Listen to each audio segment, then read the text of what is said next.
Hi everyone and welcome back to Arctic RC and Arctic Director Vlog. Today I'm going to talk about opto kill switch.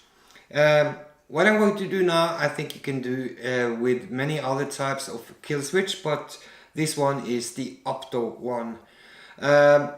When you're thinking kill switch, you're thinking a way to kill the power to the ignition of your gas engine, and that is correct, but we have many other ways to use the opto kill switch.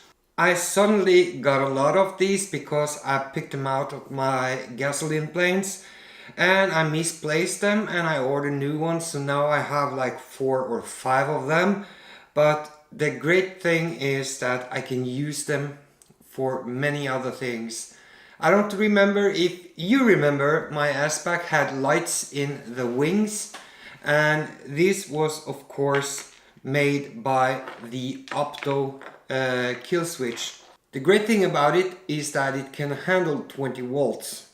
So you remember the lights in my S-Pack? Well, this is the lights.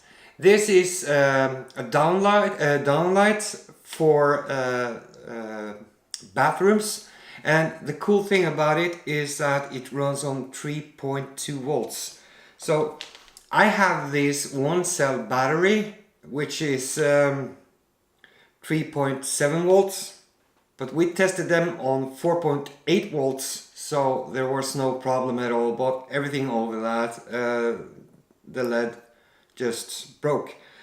Anyway, so what you want to do, you want to connect your kill switch as you do normally to a spirit channel on your receiver. So I have here the AR610 long range receiver, and I'm connecting the opto kill switch to the gear channel.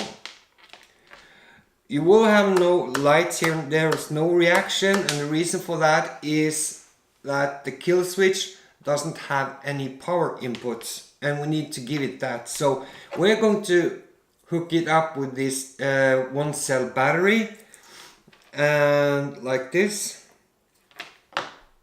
and you can see nothing happens, but that's because we have full control with the radio. So when I'm flicking this switch now,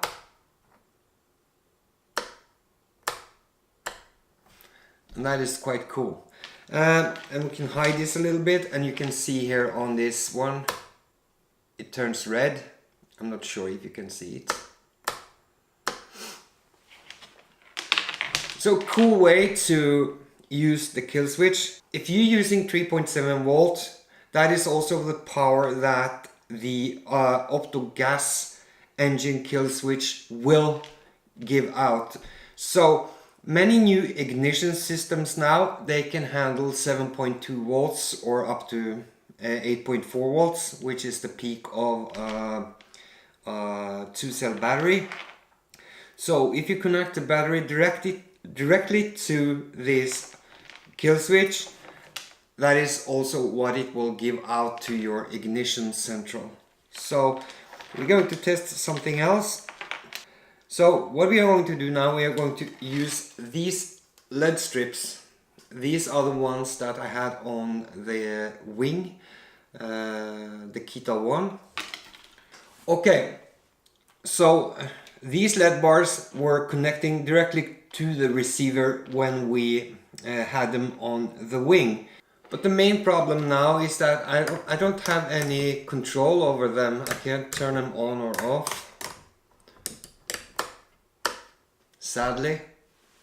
So if I wanted to have control over them, I can use the kill switch.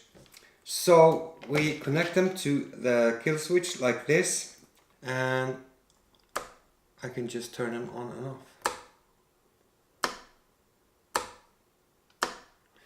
Cool. Everything you throw at the kill switch, it will give out.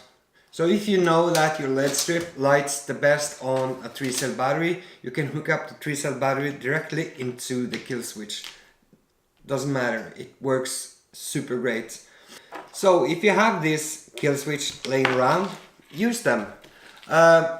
Of course, they will gain a bit weight on your aircraft, and also depends on what type of battery you are using, but if you have a larger plane, you won't notice the weight of this one. They hardly weigh nothing.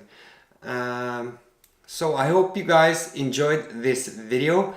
I'm still a bit stuffed in my head, but I'm getting better. If you like this video, press the like button. We are on Instagram and Facebook. Instagram is at ArcticRC, and also the same on Facebook. You have facebook.com/ArcticRCNO, and you have the possibility to check us out there as well. If you want to support us, we have a Patreon account. Other than that, we will be back soon with more videos. It's getting much lighter these days, so we will be able to fly more flight videos, and we will keep on doing the vlogs. So I hope you all enjoyed. See you guys later. Bye.